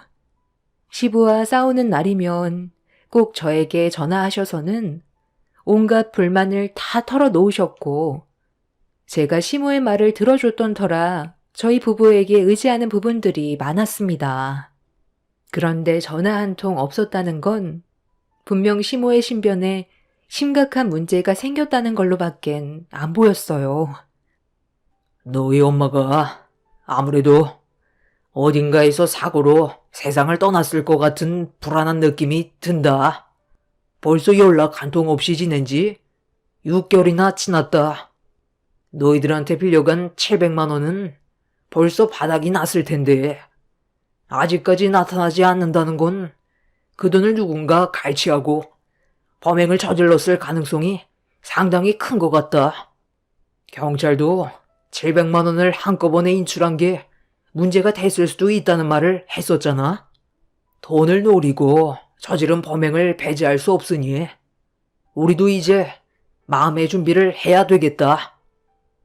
그래서 아버지는 지금 어머니가 범행의 대상이 돼서 세상을 떠났을 가능성이 크다는 거예요? 엄마가 그렇게 되길 바라고 있는 건 아니고요? 당신 너무 흥분한 것 같아. 좀 진정하고 앞으로 어떻게 해야 할지 의논을 해야지. 감정적으로 나온다고 해서 달라지는 건 아무것도 없다는 거 당신도 잘 알잖아. 내가 지금 흥분 안 하게 생겼어? 아버지가 엄마를 얼마나 못살게 굴었으면 집을 나가겠어. 그때도 혼자 유럽 여행 가신다고 하셨을 때 우리가 끝까지 말렸는데도 아버지는 유럽 가서 다시는 돌아오지 말라고 하셨잖아. 그 말을 들었을 때 얼마나 큰 상처를 받으셨겠냐고. 아버지 때문에 이런 불행이 찾아왔으니까 당장 책임지세요. 집안 전 재산을 털어서라도 어머니의 흔적을 찾아내려고요. 얼마나 노력했다고 벌써부터 포기하려는 거예요? 저랑도 평생 얼굴 안 보고 살길 바라는 거죠? 저 같아도 맨날 술 퍼마시는 아버지 옆에서 수발 들기 싫어 뛰쳐나왔을 것 같네요. 어머니한테 연락 오기 전까진 아버지 얼굴도 더는 못 보겠어요. 내가 그동안 너한테 말을 안 하고 있었지만 너희 엄마랑 이유 없이 싸운 건 아니다. 그만큼 나 또한 상처를 많이 받았었고 계속 밖으로 돌고 있으니까 그런 행동들이 나에게 너무 큰 실망을 안겨줘서 정신적으로 너무 괴로웠었어. 어느 날부터인가 너희 엄마가 외박을 자주 하더니 나중엔 외간 남자의 흔적까지 남기기 시작했었다. 처음에 추궁했을 때는 강하게 부인했었는데 지속적으로 보이는 의심스러운 행동들은 결국 내가 뒷조사까지 하게 만들었어. 그렇게 집요하게 뒤를 캐보다가 나중에 나한테 딱 걸리게 된 거지. 너희 엄마가 다른 남자와 술집에 들어가는 걸 보게 되었고 나한테는 부부로 살면서 살결이 닿는 것조차 싫어하던 사람이 마주보고 있는 남자와는 손을 맞잡고 있더라고. 그걸 내가 봤을 때 내 속이 어땠을 것 같아? 네가 내 입장이었다면 술을 안 마실 수 있겠냐? 이 애비도 감정이 있는 사람이다. 너희들한테까지 말을 하게 되면 상황은 더욱더 심각해질 게 뻔하고 너희 엄마는 내가 생각하는 그런 게 아니라고 변명을 들어놓았지만 이미 나는 네 엄마에 대한 신뢰를 잃었었다. 혹시 알아? 범행이 아닌 너한테 돈을 달라고 했던 건 그 남자랑 살림 차리려고 나갔을 수도 있는 거다. 6개월이 지날 때까지 말을 안 하고 참아왔던 건 그래도 너희 엄마를 조금이라도 믿고 싶은 마음에 상황을 지켜본 건데 내 짐작이 맞는다면 범행보다는 다른 남자와 눈 맞아서 살림 차렸을 확률이 더 크다. 너는 내 말이 믿기지 않겠지만 나중에 너희 엄마 만나면 물어봐라. 그동안 알지 못했던 시부의 속마음을 듣게 됐을 때 저희 부부는 엄청난 충격을 받았어요. 시모가 항상 저와 남편의 얼굴만 보면 시부의 불만만 늘어놓았었고 시부는 거의 입을 다물고 있던 상태라 충분히 오해의 소지가 있었습니다. 상당한 충격에 할 말을 잃었던 남편은 먼저 자리에서 일어나는 시부를 바라보고만 있었습니다. 시부의 말이 전부 다 사실이라면 시모는 사라진 시간 동안 다른 남자와 살림을 차렸을 확률을 배제할 수가 없었어요. 남편은 믿을 수 없다면서 계속해서 부인하려 했지만 시부가 입이 무겁고 고민거리가 있더라도 도움을 받는 것보단 혼자서 해결하려는 성격이셨기 때문에 무조건 아니라고 부인할 수도 없었습니다. 그렇게 또다시 시간은 흘러갔고 시부도 더 이상 시모를 찾으려는 마음을 접으셨는지 점차 정상적인 생활로 다시 돌아가셨어요. 남편은 혼란에 빠졌었고 저 또한 시모를 계속 찾아야 되는지 아니면 그냥 또 다른 소식이 들려올 때까지 기다리고 있어야 할지 고민이 많았습니다. 그렇게 며칠간 고민한 끝에 내린 결론은 남편이 시부의 말만 100% 신뢰할 수 없었기 때문에 저희는 시모를 찾기 위해 노력했어요. 사람 앞일은 한 치 앞도 모르기 때문에 시모에게 문제가 생겼을지도 모른다는 걸 배제할 수는 없었습니다. 그렇게 저희 부부는 일이 끝나면 시모를 찾기 위해 전단지를 배포했었고 하루를 헛되이 보내지 않을 정도로 정말 많은 노력을 기울였습니다. 하지만 조금의 소득도 없었고 이런 삶이 저희들도 더 이상 버티기 힘들 정도로 많이 지쳐버리게 되었습니다. 그렇게 10달의 시간이 흘렀고 저희 부부도 거의 포기 상태였어요. 그동안 시모를 찾겠다고 노력했다가 저희 삶이 완전히 망가져버린 상태라 일단 살고 봐야 할 것 같아 저는 새로운 일자리를 알아보기 시작했어요. 전에 다니던 회사에서 업무에 지장을 준다는 이유 때문에 퇴사 권유가 있었던 터라 결국 다른 일자리를 알아볼 수밖에 없었습니다. 남편의 회사에서는 그래도 어느 정도는 인정해줘서 넘어갔었지만 저는 상황이 많이 달랐어요. 아무래도 시모를 찾는 데 있어서 정상적인 근무는 힘들 것 같아 아르바이트식으로 시간을 조절할 수 있는 쪽으로 알아보게 되었고 제 상황과 맞아 떨어지는 근무 조건인 일자리를 겨우 찾을 수 있었습니다. 간호조무사 자격증이 있었던 저는 산부인과에서 오전 시간에만 잠깐 일할 수 있게 조절할 수가 있었어요. 그렇게 면접을 보고 정해진 날부터 일을 하기 위해 산부인과를 찾았는데 그날 충격적인 경험을 하게 되었습니다. 산부인과에 들어가자마자 많이 들어본 목소리가 병실이 떠나갈 정도로 들려왔어요. 이른 아침부터 출산을 하고 있는지 비명소리가 산부인과에 울려 퍼지고 있었는데 출산 일정이 잡혀있는 분만실 차트를 보는 순간 제 두 눈을 의심했어요.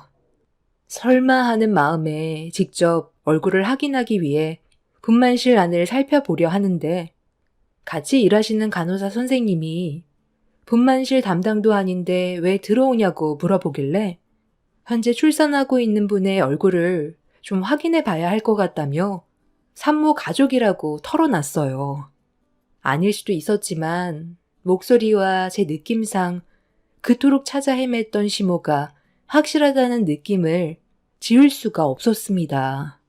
그렇게 분만실 안을 들여다보는 순간 눈앞에 펼쳐진 광경에 경악을 했고 시모가 사람 살려달라며 출산 고통을 느끼고 있었습니다.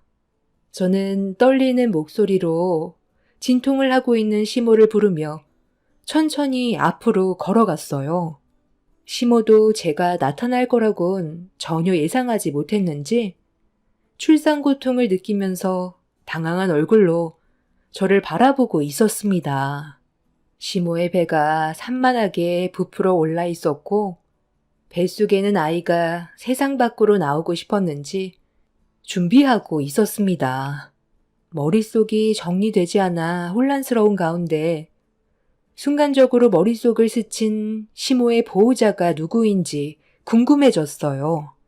그래서 아까 제대로 확인하지 못했었던 분만실 차트를 다시 확인하는 순간 저는 보호자 이름을 확인하고 분노를 가라앉히지 못했습니다. 너무 화가 나서 온몸을 부들부들 떨고 있는데 분만실로 보호자라는 사람이 들어왔어요. 저는 몸을 돌리자마자 사정없이 그 사람의 멱살을 잡고 흔들었고 이 광경을 보고 있던 시모는 출산을 하면서도 저에게 뭐 하는 짓이냐고 화를 냈어요. 그건 제가 할 말 같은데요? 이게 다 도대체 뭐 하는 짓이에요? 지금 이 사태를 어떻게 수습하려는 거예요? 이 사실을 가족들이 알게 됐을 때 앞으로 있게 될 일들 감당하실 수 있겠어요? 어떻게 이런 말도 안 되는 짓을 저지를 수가 있냐고요? 지금 제 두 눈으로 보고 있는 이 광경이 꿈은 아닌 거죠? 제가 잘못 보고 있는 거죠? 일단 애부터 낳고 다시 얘기하자. 일단 우리 아들과 너희 시아버지한테는 입도 뻥끗하지 말거라. 고혈압으로 쓰러지는 꼴 보고 싶지 않으면 아무 말도 하지 말고 기다리고 있어라. 내가 전부 다 설명해 주마. 나도 이런 일을 경험하게 될 거라곤 전혀 예상하지 못했다. 일단 애부터 낳게. 다들 나가 있어라. 시모는 나중에 모든 걸 설명하겠다고 했지만 이미 누가 봐도 눈앞에 펼쳐진 현장은 시모가 바람 피워서 임신한 걸로밖엔 안 보였어요. 시부와 워낙 젊은 나이에 결혼을 해서 시모 나이대에 비해 젊다곤 하지만 임신이 가능한 몸인지는 알지 못했었어요. 그렇게 분만실을 나와 제 옆에 서 있는 그 사람에게 어떻게 된 상황인지 물어보았고 한참 동안 아무 말도 하지 못한 채 고개를 떨구고 있던 그 사람은 제가 계속 추궁을 하자 어쩔 수 없다는 듯 모든 사실을 털어놓았습니다. 아주 잠깐의 실수였어요. 어느 순간부터 연락이 안 됐을 때 대충 짐작했을 테지만 우린 예전부터 연모하는 사이였어요. 아이를 가지게 될 거라곤 예상하지 못했지만 이건 어디까지나 우리 잘못만 있는 것도 아니에요. 혜옥 씨가 나에게 왜 마음을 열고 다가왔는지 알게 된다면 많이 놀랄 거예요. 나는 부동산에서 일을 하고 있었고 한 동네에서 오래 살아왔었기 때문에 혜옥 씨랑도 어느 정도 안면이 있다는 거 며느님도 대충 알 겁니다. 그래서 분만실 보호자 차트를 보자마자 열부터 낸 거겠죠. 우리 부동산에서 몇 번 차도 마시면서 워낙 특이한 내 이름을 봤을 테고 한 번 보면 머릿속에서 쉽게 잊혀지지 않는 이름이니까요. 문제의 발단은 혜옥 씨가 어느 날부터 우리 부동산에 자주 찾아왔었어요. 커피 마시면서 마음 터놓고 대화할 수 있는 비슷한 나이대가 나밖에 없었는지 여러 가지 고민거리를 털어놨었는데 속마음을 확실하게 꺼내지 않고 있는 것 같아 술 한잔 마시기로 했었습니다. 맨정신보다 술을 빌려 힘든 점들을 털어놓는다면 좀 더 마음이 편해질 것 같아 그렇게 약속을 잡게 되었죠. 그렇게 술잔을 기울이면서 진지하게 대화를 주고받다 보니 알게 된 속마음은 혜옥 씨 부군께서 전혀 그럴 것 같이 안 생겼으면서 혜옥 씨 몰래 다른 여자를 만나고 있다는 겁니다. 건어물 가공 사업을 해서 돈도 꽤 많이 버신다고 알고 있는데 여유가 넘쳐서 그런 건지 한 여자로 만족을 못한 건지 혜옥 씨보다 젊고 탄력 있는 여자와 지속적인 관계를 가졌다는 말을 듣게 되었어요. 집안 망신이라 누구에게도 말을 하지 못했었고 가족들이 받게 될 충격들과 상처에 모두가 힘들어질까봐 속으로만 삭히고 있었고 나중엔 부군의 바람을 한 번은 눈 감아주기로 했다고 하더군요. 그런데 그분은 이미 브레이크가 고장난 상태였어요. 전혀 상상조차 하지 못했던 말을 듣게 되었고, 알고 보니 시부가 먼저 문제를 만든 거였어요. 저희는 이 사실을 전혀 알지 못했었는데, 시부모님이 최근 들어 많이 싸우는 이유가 시부의 바람 때문인 걸 눈치채지 못했었죠. 시모는 그런 아픔들 때문에 부동산 사장님한테 속마음을 털어놨던 거였어요. 그런데 술집에서 대화 나누고 있던 걸 시부가 발견하게 된 거였고, 오해인 상황인데도 시부는 어떠한 말도 들어주려 하지 않았어요. 쌍방으로 잘못한 거기 때문에 본인 탓만 있는 건 아니라고 그때부터 대놓고 시모가 보는 앞에서 상간녀를 만나기 시작했습니다. 결국 화가 머리끝까지 올라온 시모는 그런 상황에서 당장 벗어나고 싶으셨는지 저에게 돈을 빌린 거였어요. 700만 원이라는 돈은 부동산 사장님께 월세방을 얻기 위한 돈이었습니다. 시부의 꼴을 보고 싶지 않았던 시모는 그렇게 잠적을 해버렸고, 이런 상황에 대해 부동산 사장님한테도 시모가 어디로 갔는지 물어봤었는데 전혀 알지 못한다고 했던 거였어요. 그런데 둘이 함께 있다 보면 정들고 눈 맞는다고 돌이킬 수 없는 결과를 가져오게 되었습니다.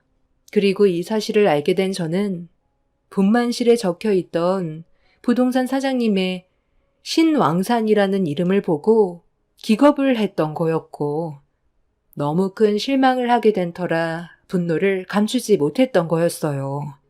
부동산 사장님은 한참을 머뭇거리더니 최근에 시부의 집에 드나드는 여자를 몇 번 본 적이 있다고, 진실을 알고 싶으면 직접 가서 눈으로 확인해 보라는 말에 서둘러 시댁으로 발길을 돌렸어요.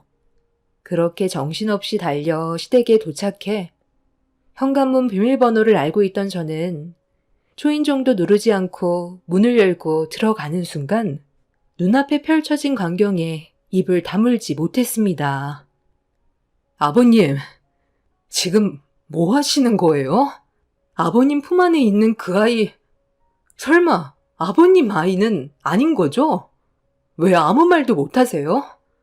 무슨 변명이라도 해보세요. 어머, 이게 무슨 소리야? 누가 오기라도 한 거야? 애 낮잠 자야 될 시간인데 누군데 아침부터 남의 집에 와서 떠들고 난리야. 저기요, 당신 뭔데 내 집에 와서 시끄럽게 하는 건데? 나 이 집 며느리야. 그쪽은 내가 누굴 것 같은데? 상간녀 주제에 어디서 지금 본처 행세를 하고 있어? 당신이 먼저 꼬리쳤지? 아버님이 능력 좋으니까 뺏겨 먹으려고 접근한 거 아니야? 저 아이 누구야? 바른 대로 대답하는 게 좋을 거야. 지금 당장 제 눈으로 똑똑히 본 이광경, 그이한테도 보여줘야겠어요. 그 핸드폰 당장 안 내려놔? 어디서 지금 시애비 앞에서 목소리를 높여? 얘가 누구애든 그게 뭐가 중요한데? 어차피 너희 시애미가 죽었는지 살았는지도 모르는데 언제까지 기다릴 수는 없잖아. 나도 내 인생 살아야 될 거 아니야. 내가 준비되는 대로 알아서 설명해 줄 테니까 시끄럽게 만들지 말고 당장 내 집에서 나가라. 아무리 가족이라도 내 집에 함부로 들어오면 주거 침입죄로 신고할 줄 알아? 시애비 무서운 줄도 모르고 예의 없이 집에 함부로 들어와? 그래서 어머님이 갑자기 사라졌을 때 크게 신경 쓰지 않고 걱정하는 척만 했던 거예요. 이미 어머님한테 마음 떠났고 새 여자와 살림 차릴 준비됐으니까 어머님한테 막대했던 거냐고요. 방금 어머님 보고 오는 중이에요. 아버님이 먼저 가정을 깨는 바람에 돌이킬 수 없는 상황까지 오게 됐다고요. 뭐라고? 어디서 봤는데? 지금까지 어디서 뭘 했길래 얼굴조차 보이지 않았던 거래? 다른 남자랑 눈 맞아서 아예 살림 차렸대냐? 거기가 어딘지 당장 말해봐라. 먼저 지금 제가 두 눈으로 목격한 이 상황부터 설명해 주시죠. 애를 안고 있는 걸 보니 아버님이 먼저 저 여자랑 바람 피운 거죠? 그래서 어머님이랑 부부싸움 난 거잖아요. 앞으로 어떻게 하실 건데요? 정말 어머님 내치고 저 불려우 같은 여자랑 살림 차릴 거예요? 그렇게 하면 아버님 인생 행복하시겠어요? 얘가 오늘따라 정신 나갔나? 어디서 시비한테 소리를 질러? 내 인생 내가 알아서 살겠다는데 네가 무슨 상관이야? 이 아이 내 아이다. 유전자 검사까지 전부 다 확인했고 앞으로 나는 새 출발하기로 했으니까 당장 이혼하게 어디 있는지 알려달라니까. 의자로 대충 지어주고 보내면 되잖아. 아, 그쪽이 이 집안 며느리였어? 그런데 어른한테 말하는 싹수가 아주 하늘을 찌르네. 내가 앞으로 시어머니가 될 사람인데 태도가 아주 불량한데? 머리채 잡히고 싶지 않으면 그 입 다물고 있어. 너 때문에 어머니 찾겠다고 10달 동안 내가 개고생한 거 생각하면 지금 당장이라도 머리털 다 뽑아버려도 시원찮으니까. 뭐? 상간요? 뭐라고? 여보, 제가 지금 나한테 하는 말 들었지? 내가 이 집에 새로 들어온 시어머니인데 어떻게 저런 상스러운 말을 할 수가 있는 거야? 시부는 시어머니 될 사람한테 함부로 짓거렸다며 아이를 상간녀에게 건네준 뒤 제 뺨을 올려쳤어요. 저와 남편은 그동안 시모를 찾기 위해 잠도 안 자가면서 태어난 지 얼마 되지 않은 우리 아이도 친정에 맡긴 채 낮이며 밤이며 틈날 때마다 전단지 돌리면서 혹시라도 무슨 일 생겼을까봐 힘들게 시모를 찾아다녔는데 시부는 본인 때문에 일어난 일인 줄 뻔히 알면서도 그동안 저희 부부를 속이고 있었습니다.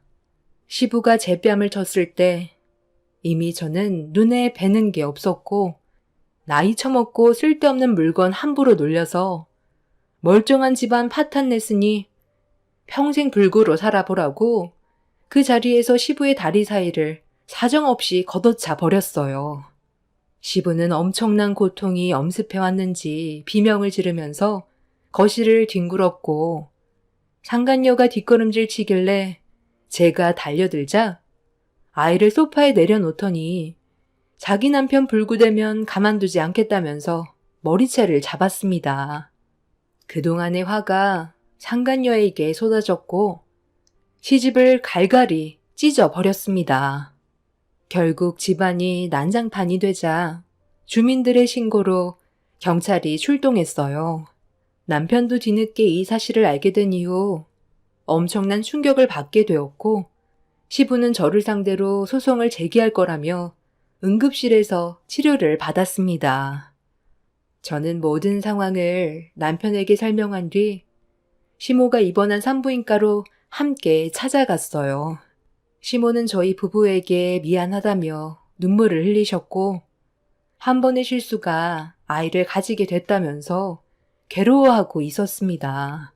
시모는 시부를 상대로 소송을 준비하고 있어요. 먼저 시작했으니 당연히 불리하게 적용이 될 테고 차라리 잘 됐다 싶습니다. 부동산 사장님은 그동안 제가 봤을 때 항상 챙겨주시고 좋은 모습만 보여주셨기 때문에 두 분이서 새로 시작하는 것도 나쁘지 않은 것 같았어요. 시부와 살면서 불행한 인생을 버텨가는 것보다 100번 옳은 일인 것 같습니다. 부동산 사장님은 아이는 없지만 이혼의 아픔이 한 번 있었기 때문에 서로에 대해 통하는 게 많아 보였어요. 남편도 처음에는 많이 놀랐지만 시모의 입장을 이해했고 시부에 대한 원망이 더 큰 것 같아요. 누가 봐도 시부 옆에 있는 그 상간녀는 불려우 같아 보였는데 나중에 호되게 당한 뒤에 후회해봤자 그때는 이미 시부 곁엔 아무도 남아있지 않을 것 같습니다. 유전자 검사를 했다던데 그건 시부도 그 여자에 대한 신뢰가 100%는 아니었기 때문에 불안해서 검사를 했을 거고 서류상 맞는다고 하니까 품에 끼고 있겠지만 제가 알기론 유전자 검사 서류도 조작이 가능하다는 말을 들었어요. 용지만 바꿔치기 했을 수도 있겠죠. 시모와 시부와의 법적 싸움이 오래 갈 것 같긴 하지만 변호사가 시모 입장에서 긍정적인 말을 해주셨어요. 누가 먼저 시작했느냐가 제일 중요한 것 같더라고요. 살다 보니 이런 충격적인 일들도 경험하게 되네요. 제 기막힌 사연을 들어주신 여러분들의 인생은 굴곡이 많지 않은 완만한 삶을 살아가셨으면 좋겠습니다. 감사합니다.